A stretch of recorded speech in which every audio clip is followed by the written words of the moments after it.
Coincidence आहे, काय surprise मिळालं मला. हा, दोघं जण एकाच जागेवर. तुझं काय काम काम बरं, काय कामाचं विचारतेय तू? अरे किती दिवसांनी भेटलायस मला, तुला कळतंय का? कसा आहेस तू? Tall, dark and handsome. Tall, dark and handsome. तुम्ही इथे काय करताय? मी माझं काम आहे. कोणतं? मीटिंग आहे. कसली? ते हायवेच्या बाजूला एक हॉटेल आहे ना, तिकडे माझी बिझनेस मीटिंग आहे. बिझनेस? अरे ती इतकी इम्पॉर्टंट मीटिंग आहे की त्या मीटिंगच्या गडबडीत मी इतकी पटकन निघाले घाई आणि मग मी रस्ता एकदम मग मी ब्लँकच झाले, कळेच ना कुठून कुठे जायचं. मग मी जीपीएस लावला आणि जीपीएसनी चुकवलं रे मला. हो, इथे आणून ठेवलंय. काय जागा मला काही कळत नाहीये. पहिली अख्ख्या जगातले रस्ते, गल्ल्या बोळ्या, वारुळ, बुळबुळ, तिळगुळ सगळे तोंडपाठ आहे तू, आणि तुम्ही रस्ते विसरला. अहो, हे लहान मुलाला सांगितलं ना, ते पण विश्वास ठेवणार नाही तो.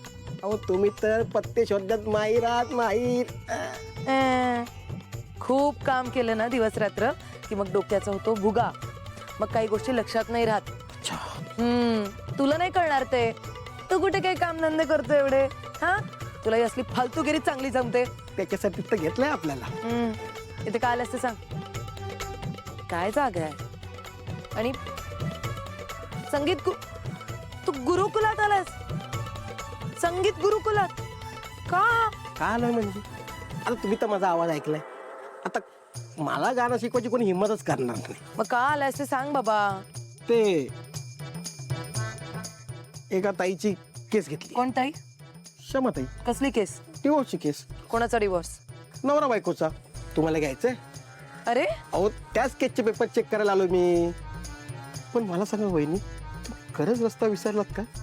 की अंडरग्राऊंड काय काम चाललंय ते आम्हाला माहित नाही. कारण काय आहे, अहो हायवे तर विरुद्ध दिशेला राहिलाय, तुम्ही तर पार आत आलात. अति करतोयस तू.